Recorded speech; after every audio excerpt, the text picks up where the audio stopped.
happened if you didn't cross the road when you did, or if you'd ever taken that left turn instead of the right turn, or you waited a few more minutes before you left or came back, or you left earlier. Have you ever wondered about that?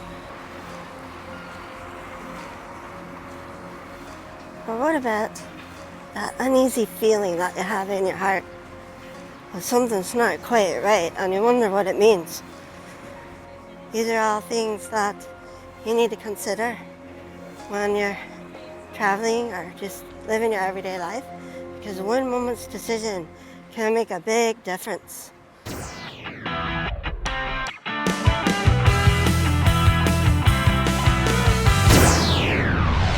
if you're interested in the people and the places and the history and the stories of Donegal, Ireland, Ulster and Celtic nations, then hit the subscribe button and learn more. Seoladh Amach. Let me tell you a story now.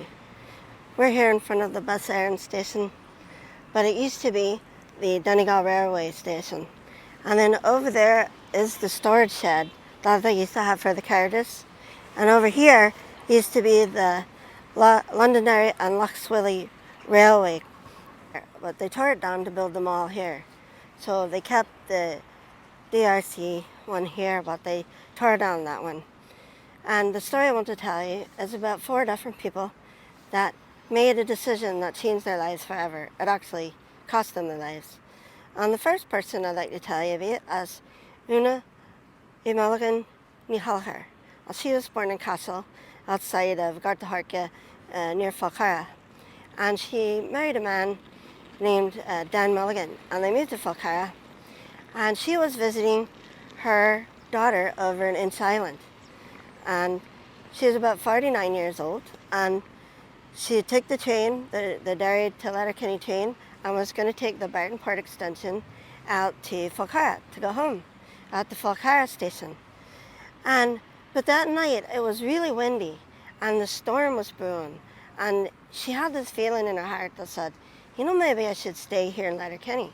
So when the train pulled up here in Letterkenny, she stepped off the train to actually stay here in Letterkenny and not go on until the next morning when the train left. But then someone talked her into it, said, yeah, don't worry, get back on the train, everything will be fine.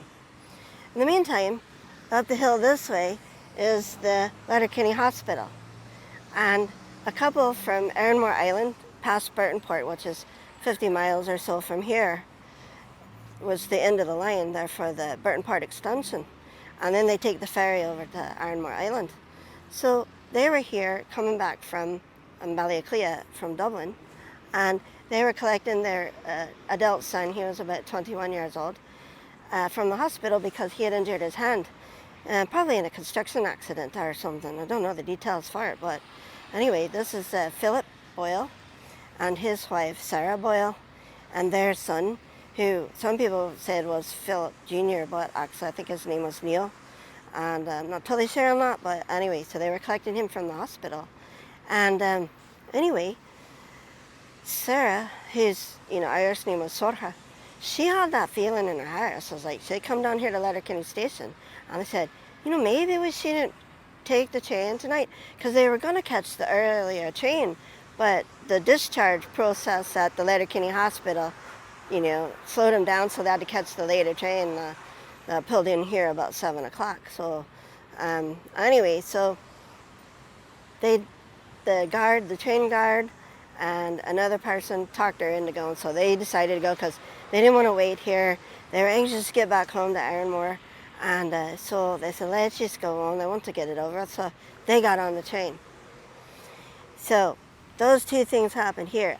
At 7:05, the train pulled out here where the road is, went down Pearce Road where the railroad tracks used to go, and they stopped at the station house down there, and then they went on to New Mills on the way.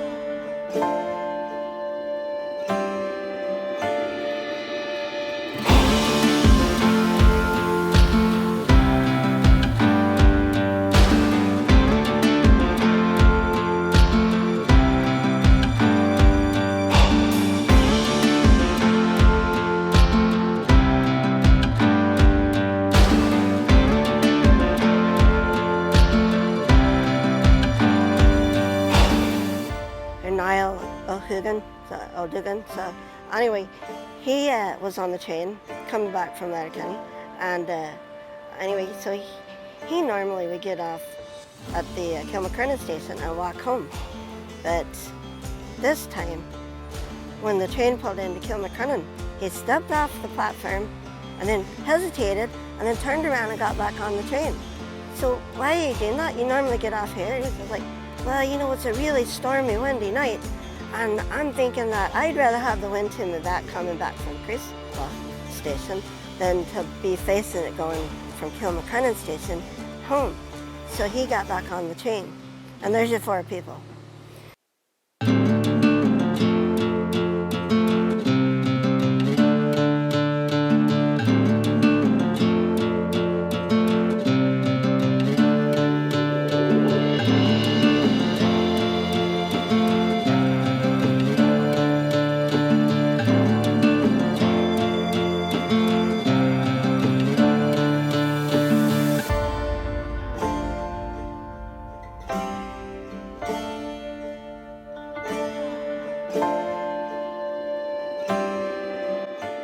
And here's where all the decisions come together. As you can see behind me is the Owencarrow River Viaduct, and it crosses over, so the railroad comes through these hills. It's cut through a channel there coming from Kilmacrennan, and then it comes down here onto the viaduct and crosses the river, the Owencarrow, and then comes up here, and then it would head back up into Creeslough Station. But it didn't make it. So this is where it happened. There was a storm that night, and so the train was coming through, and they were having winds up to, they say gale force ones, but we just had 2 storms that came through here, and this Owencarrow Valley here, it channels the wind, and people knew about it.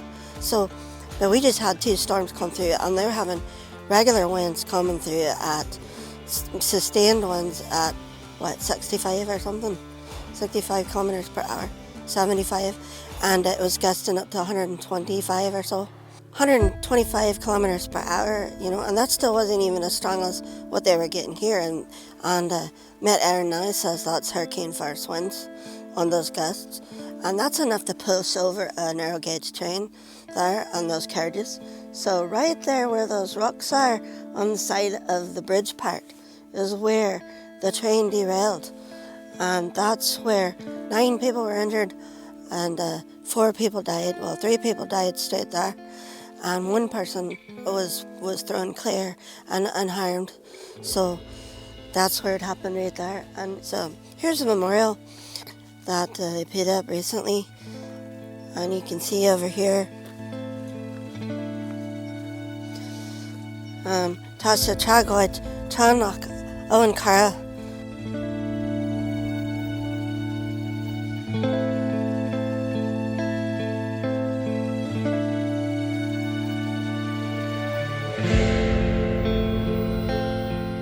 This is the footplate for getting onto the carriage, the one that overturned. And then back here is some of the trusses and some of the metal parts from the carriage and such. And then down on the ground there next to that lantern that's overturned, there's a piece of the railway. So basically what it's saying is on this one over here, can't translate, but it's the train tragedy of Owencarrow train disaster. And on the night of 30 January 1925, 100 years ago, the Lough Swilly train, that's the Letterkenny and Lough Swilly train, was bound for Burtonport, and that's about 75 miles there from Dara to Burtonport. So that's a long ways, and so they knew that there was enough wind that it was dangerous to go. But if you think about what it was like 100 years ago, that the train was the best way to get around, because otherwise you either had to ride a horse, or you had to take a donkey cart, or ride a donkey, or walk. If it wasn't for the train, there wasn't a way to get those distances that were really good, and or a horse and carriage. You had motorized vehicles, sure enough, but the roads weren't all that good. So the best way to get around was the train. And so that was what happened. And we said Neil Duggan, he was from down here, Mean Bunon, right over there that way. And so what he was planning to do, he normally gets off over there at Kilmacrennan and walks that way, but he decided not to go that way because he didn't want to be facing the wind, because he knew the wind was strong. So he was going to ride up here to Creeslough, get off at Creeslough Station and walk with the wind behind him going down this way. But of course this is where the train wrecked, so he didn't make it. He was in that carriage. So Neil died, that decision, that fateful decision. And of course Philip Boyle and his wife Sarah. Philip died here, and his wife Sarah died at Letterkenny Hospital. And then Una Mulligan ní Chalachar, and of course she died here because she didn't get off in Letterkenny. So just those wee little decisions. But all of this happened 100 years ago now, and it's good to remember it, because in our mind, okay, well, 14 people, 4 people died, it wasn't that big of a deal. I mean, we've had disasters bigger than that, 9/11 for example, but back then everybody knew everybody, and that was the main way to get around. So that makes a difference. If your main transport is dependable, you depend on it. And if it's not dependable when the weather's bad, then what are you going to do? And of course they did make changes afterwards, but part of the reason that we had the wreck here was because the train had to slow down to 10 miles per hour to cross the Owencarrow Viaduct here. So the regulation was that it goes down to 10 miles per hour. Well, maybe if they had gone a wee bit faster, they would have made it past that point where the carriage got blown over. You never know, so. But at least on windy days after that, and they ran the railroad up until the 1950s after that. And then the railroad station, the railroad company continued as a bus company up until the 2000s. So.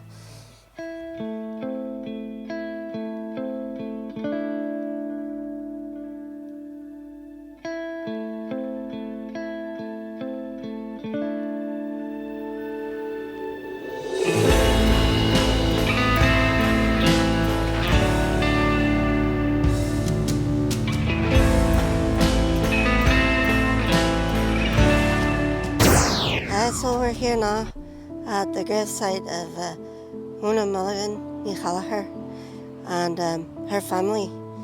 And so the story ends here in a way, but it also begins because she had children that lived on, and so as we tell her story.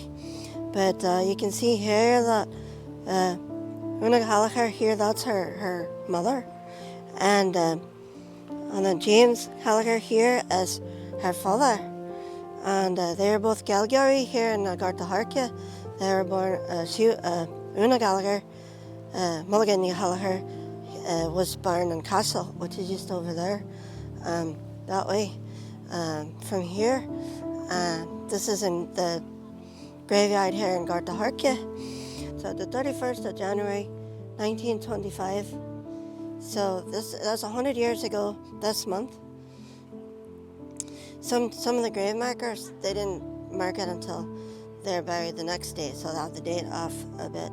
But actually, it was the 30th so this one's, she actually died on the 30th. It was a Friday. So, and they have here 31st, but it was 30 January 1925 that the wreck happened, and she died at the scene. So, also down here, which you can't really see because the black's worn off, but this is her husband, Dan Mulligan from Falcarra. And again, he was a L.B.E.R, but he also had the Barla, the English. And so it says Dan Mulligan in Falcarra, and he lived on until the 60s, 1960s. So it's a sad story in a way because, her parents were Gaelgary, they spoke Irish, were actually Duchas, so they were actually native speakers, and so was she herself, and Dan. And I know it's a tragedy there, but obviously it's a good memorial, and quite a few of the families buried here. And so we tell their story, and the story goes on.